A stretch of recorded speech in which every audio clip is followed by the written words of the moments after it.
Bueno, la verdad, este es un tema que francamente me resulta apasionante y un poco voy a tratar de ver si les puedo transmitir la misma pasión porque realmente... ¿A dónde tengo que apuntar con esto? ¿A mayo? No, ¿A dónde es, che?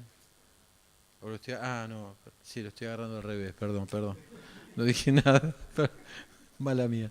Bueno, en realidad es un tema interesante porque si nosotros nos vamos a pensar cuánto de la literatura que nosotros leemos y en base a la cual decimos trabajamos basados en la evidencia está fundamentada en la coronariografía. Yo creo que la mayoría, es decir, hoy afortunadamente mucho está creciendo, está cambiando, pero ustedes imagínense, hoy alguien mencionó el CAS allá por los años 80, hasta ahora, si tenemos que reescribir todo, con lo que yo les voy a comentar ahora nos vamos a volver todos locos. Quiere decir que no es la coronariografía no ha perdido totalmente la vigencia, pero no es esa, digamos, esa intocable e inopinable imagen a lo que siempre creíamos. La primera cosa es interesante, esto es un estudio in vitro, hecho, es una pavada, ¿no? Hecho en un tubo conocido y se lo evaluó por distintos métodos. El tubo es de 3 milímetros. Fíjense ustedes que si el tubito ese lo miran con una coronariografía, les va a dar diferencia entre interobservador entre 2.7 y 3.3 milímetros. O sea, hay una dispersión que puede ser realmente la diferencia entre algo significativo o no. Y esto es lo que significa la estimación visual. Obviamente, esto puede prestarse un montón de cosas, la experiencia del operador vale, la calidad de la imagen y del equipamiento también lo vale, pero es real, los observadores tenemos un sesgo.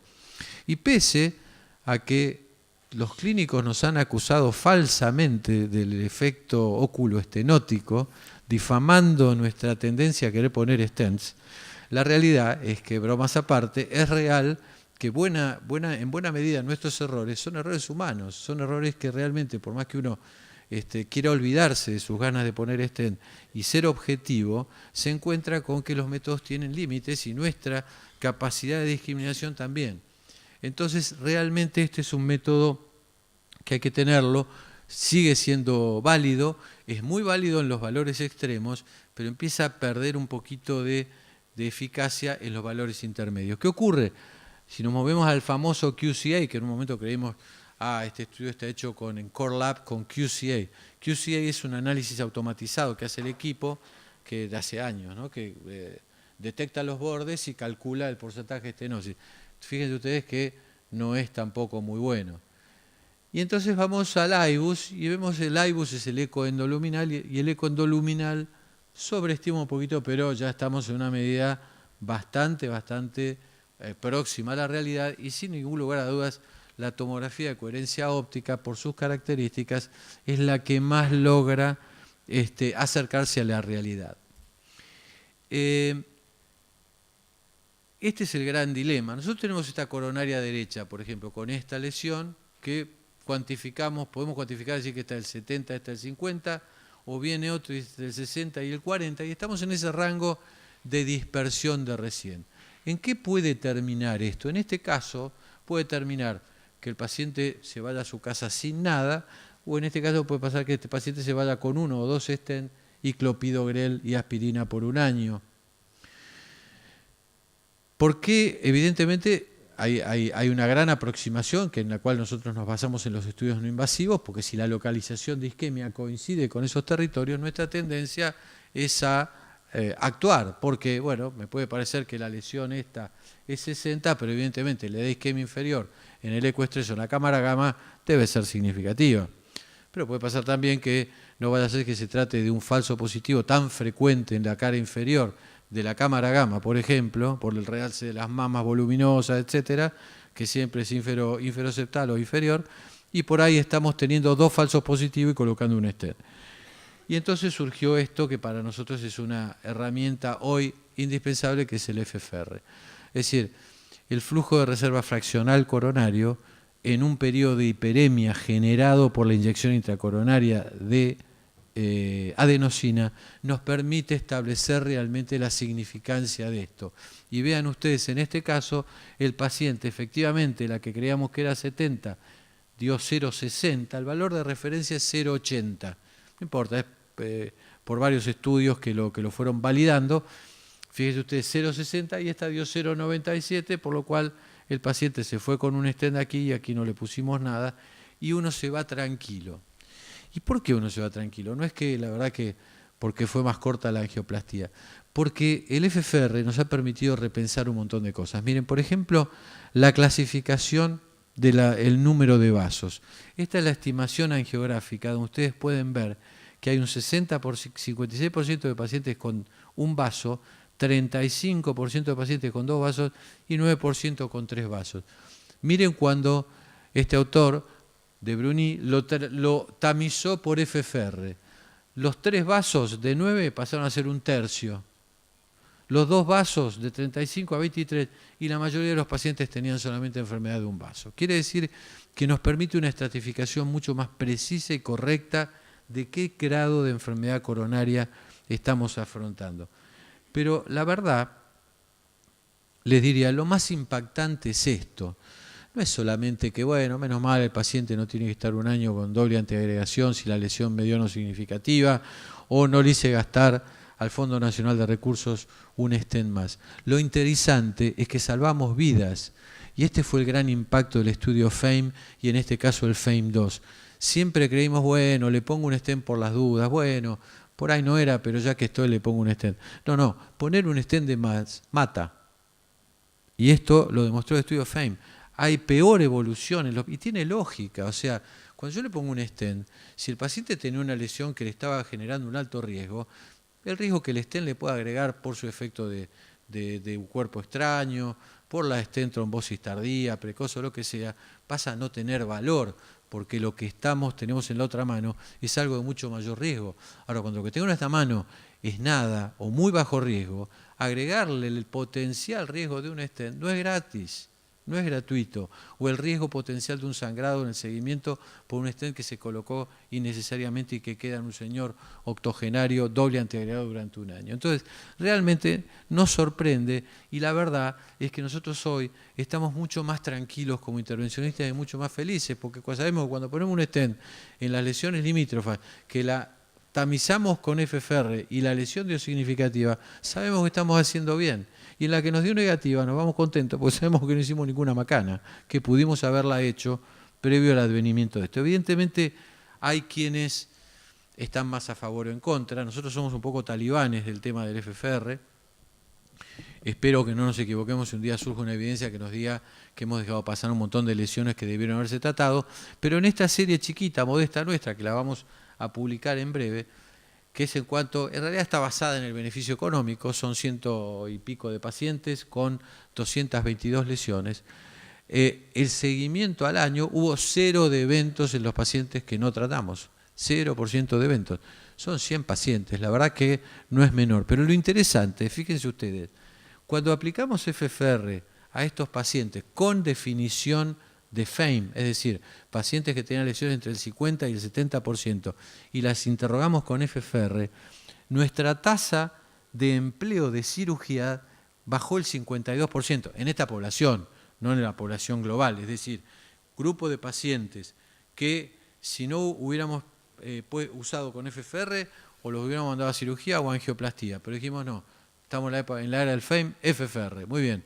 Bajamos 52% la probabilidad de cirugía y 57% la necesidad de angioplastía.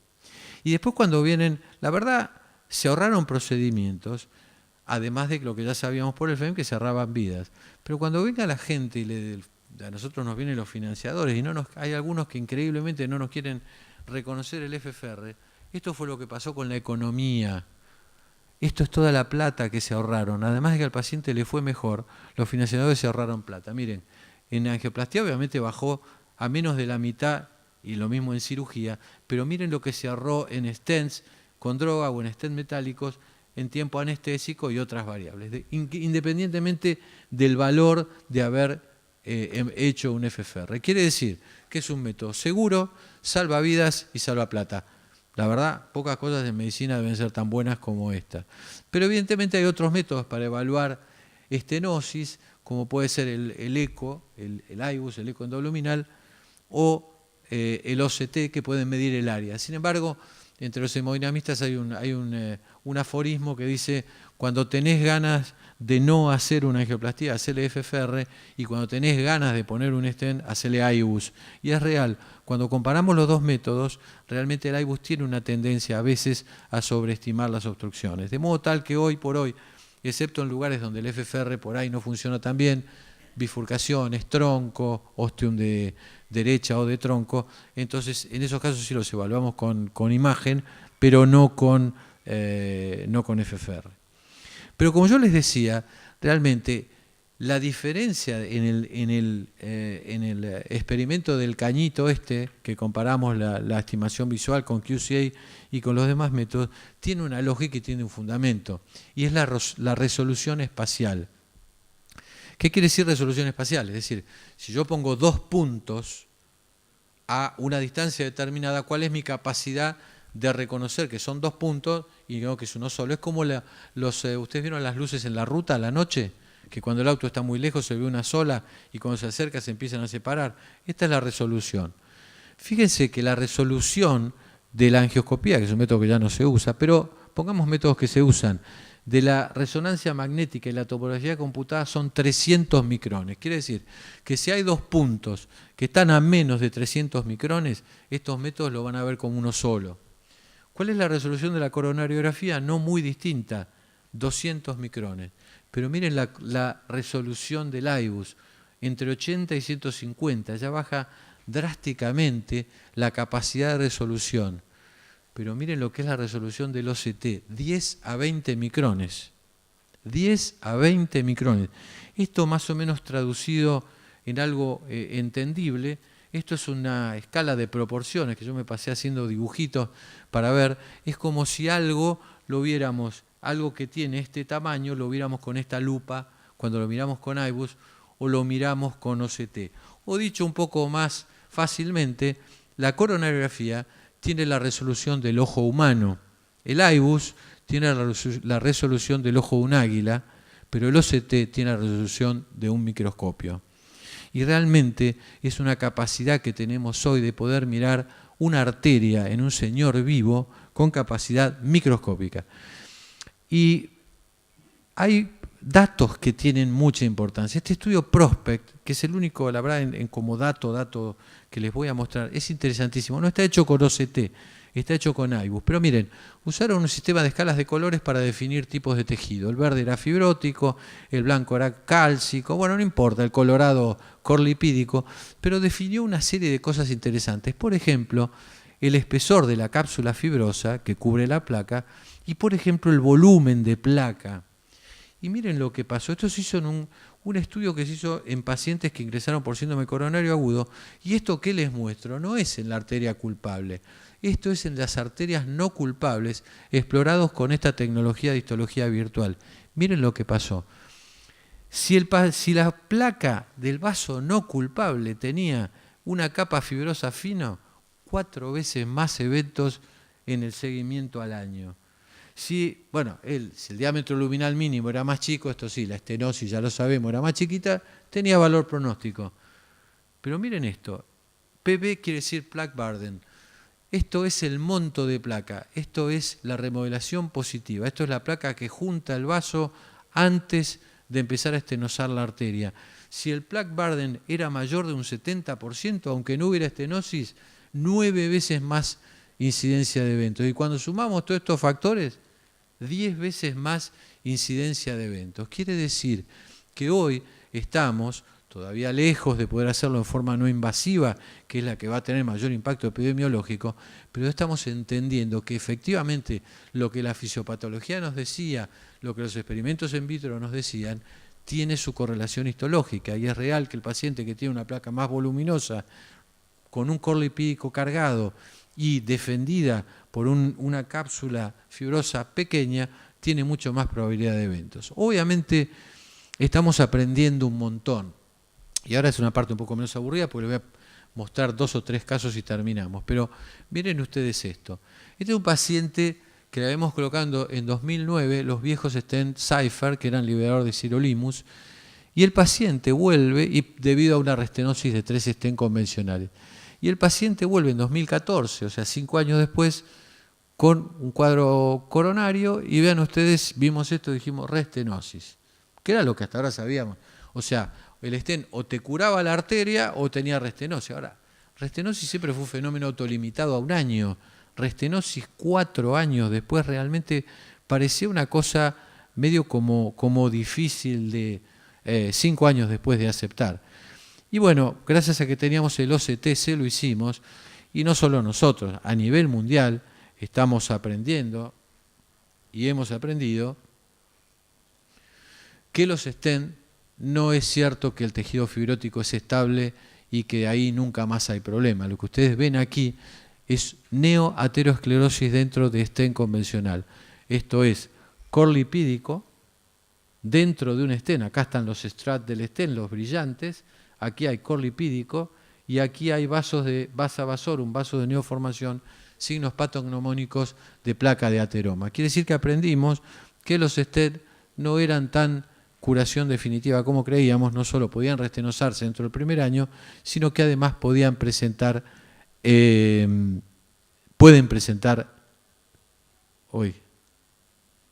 espera que toque algo mal, neoaterosclerosis.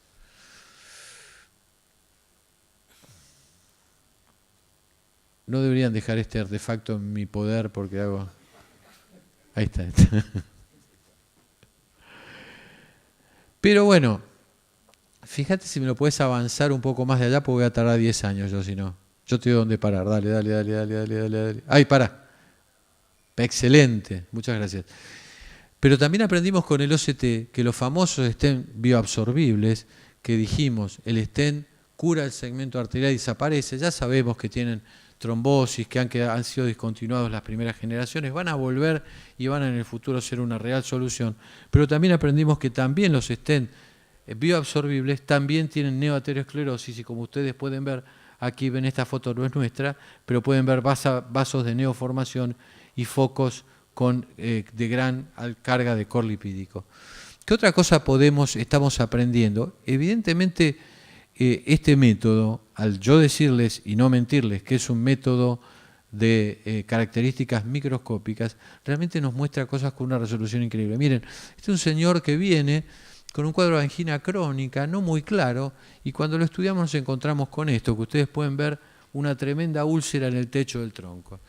La primera conducta puede haber sido colocar un stent, pero primero queremos entender a ver qué era eso. Miren ustedes cómo se ve la úlcera y vean la diferencia que hay entre la imagen de la úlcera con IBUS, aquí, y la imagen con OCT. Lo que también nos permite ver es que esta úlcera tiene tejido, por lo tanto no es un pseudoaneurisma, y por otro lado también nos permite ver que está libre y que no tiene trombos adentro. Obviamente este caso se resolvió con un stent, y ustedes ven el IBUS en este caso, como nos permite ver cómo la úlcera quedó totalmente colapsada con la implantación del stent. Este es un caso tremendamente interesante.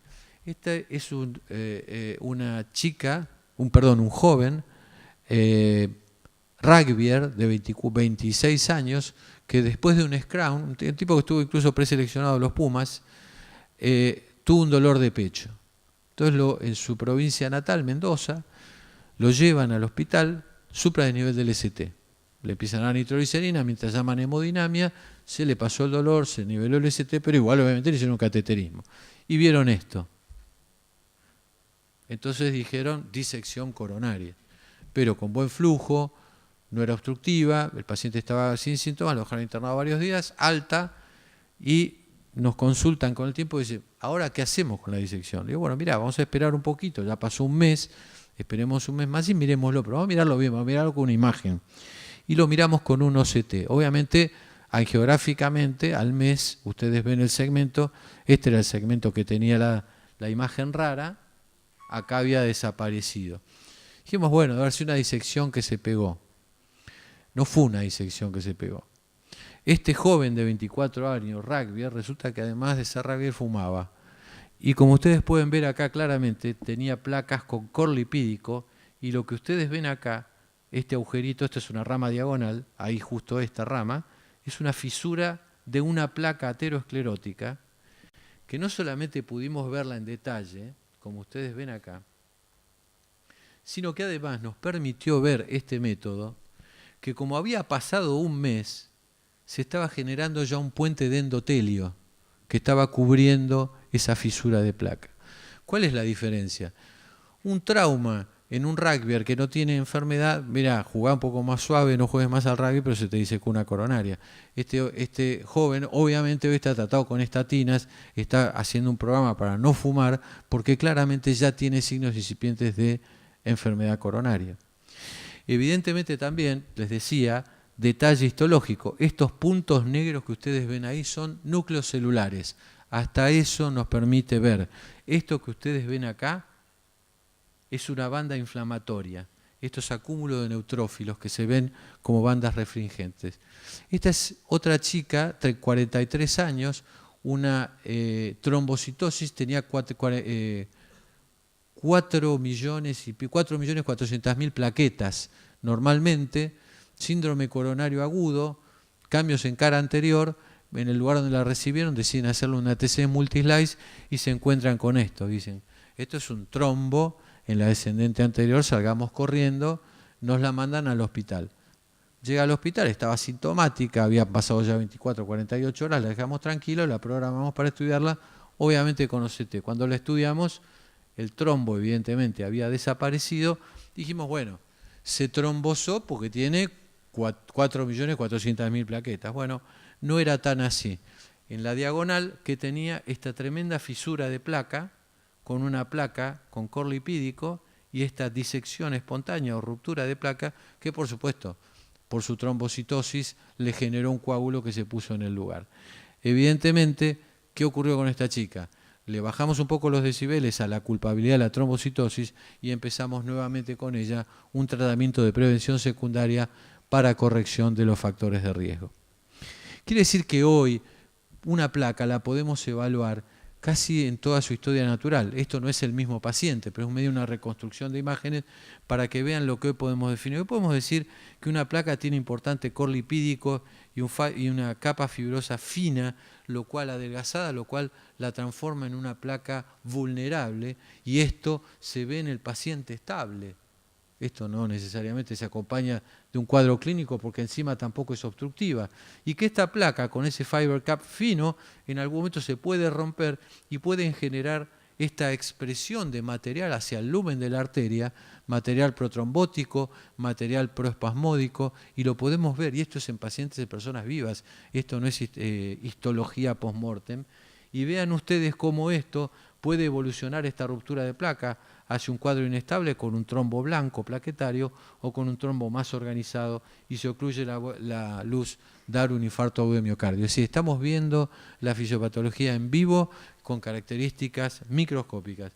En resumen, yo les diría, el FFR hoy es la mejor herramienta para evaluar la severidad de las placas, pero además es una herramienta funcional.